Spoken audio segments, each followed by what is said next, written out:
स्वागत है आपका हमारे चैनल सैफरन नोशन पर। आज के इस वीडियो में हम डिस्कस करने वाले हैं ध्रुव स्तंभ या कुतुब मीनार के बारे में। इससे जुड़ी कंट्रोवर्सी भी डिस्कस करेंगे और मैं आपको प्रूफ दूंगा कि ये कैसे हिंदू स्ट्रक्चर कहा जा सकता है। तो शुरू करते हैं प्रोफेसर MS भटनागर के रिसर्च पेपर के साथ, जो 10 जून 1977 को आए थी। प्रोफेसर भटनागर के ये जो पेपर्स हैं सभी झूठों का पर्दाफाश करते हैं। प्रोफेसर भटनागर कुछ ग्रुप ऑफ स्टूडेंट्स के साथ वो प्लेस पे विजिट करने गए और वहाँ के लोकल गवर्नमेंट गाइड से कुछ क्वेश्चंस पूछे।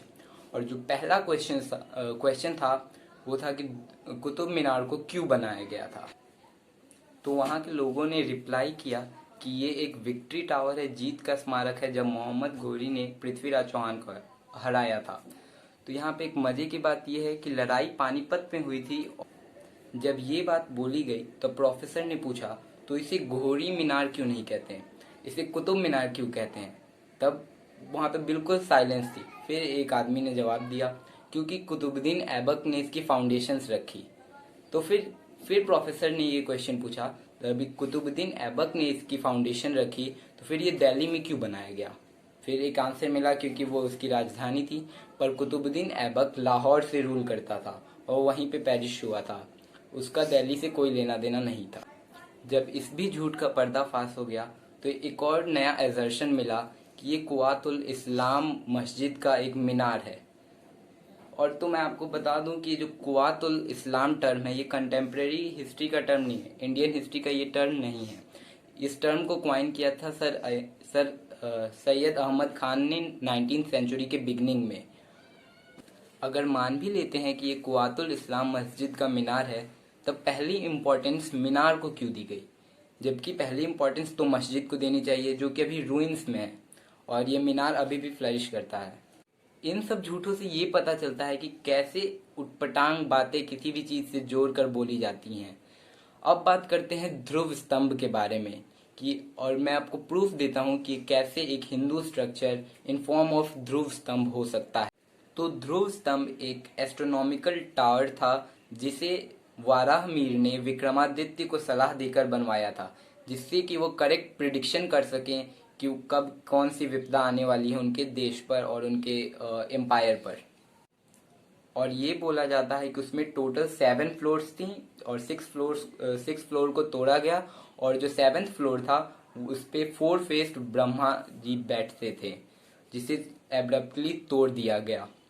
यहाँ पे क्वेश्चन अराइज होता है कि मैं किस बेसिस पे इसको हिंदू स्ट्रक्चर कह सकता हूँ।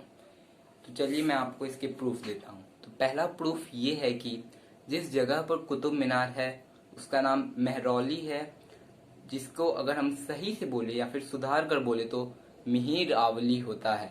जो मिहिर है वो वाराहमिहिर के नाम से ली गई है। और जो सेकंड प्रूफ वो ये है कि जब कुतुब मीनार को ऊपर से देखा गया था तो वो एक लोटस के फूल के जैसा स्ट्रक्चर बना रहा था, जो जिसमें 24 पेटल्स थे जो 24 आवर्स ऑफ अ डे को रिप्रेजेंट कर रहे थे। ये ऐसे कॉन्सेप्ट्स हिंदू धर्म में ही ज़्यादातर होते हैं, इस्लाम में इसका ज़्यादा मेंशन नहीं है। और हमारे धर्म में 24 और 8 ये मल्टीपल्स को सैक्रेड माना जाता है, जबकि इस्लाम में इसका कोई लेख नहीं है। जो तीसरा एविडेंस निकल के आता है वो आर्किटेक्चर के बेस पे है। जो कुतुब कॉम्प्लेक्स में चारों तरफ ऐसे पत्थर हैं जिसपे हिंदू गॉड और गॉडेस या फिर ह्यूमन फिगरिन्स के स्ट्रक्चर हैं, जो कि इस्लाम में ह्यूमन फिगर्स ह्यूमन फेसेस कभी नहीं दिखाए जाते। उन पे रबिंग के निशान है जो अनपैरेलल निशान है, जो ये दिखाते हैं वो कोई आर्किटेक्चर नहीं है, वो रब किए गए हैं। और ऐसे बहुत सारे पत्थर है जिन पे क्लियरली नोटिस किया जा सकता है। वहाँ पे दरअसल 27 मंडप्स थे कुतुब मीनार के, जो 27 नक्षत्रों को रिप्रेजेंट करते थे, जिसे तुड़वा कर उसके ऊपर डोम लाइक स्ट्रक्चर बनवा के वहाँ पे मस्जिद बनवाई गई थी। और जो चौथा प्रूफ है वो ये है कि वहाँ के कई पिलर्स पे घंटियों की कार्विंग्स हैं, जबकि इस्लाम में घंटियों का यूज नहीं होता है।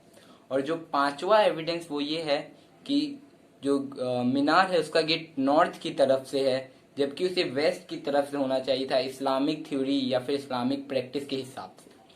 उम्मीद है आपको वीडियो पसंद आई होगी। इस वीडियो को बहुत दूर तक शेयर करें कि ज़्यादा से ज़्यादा लोग इसके बारे में जानें।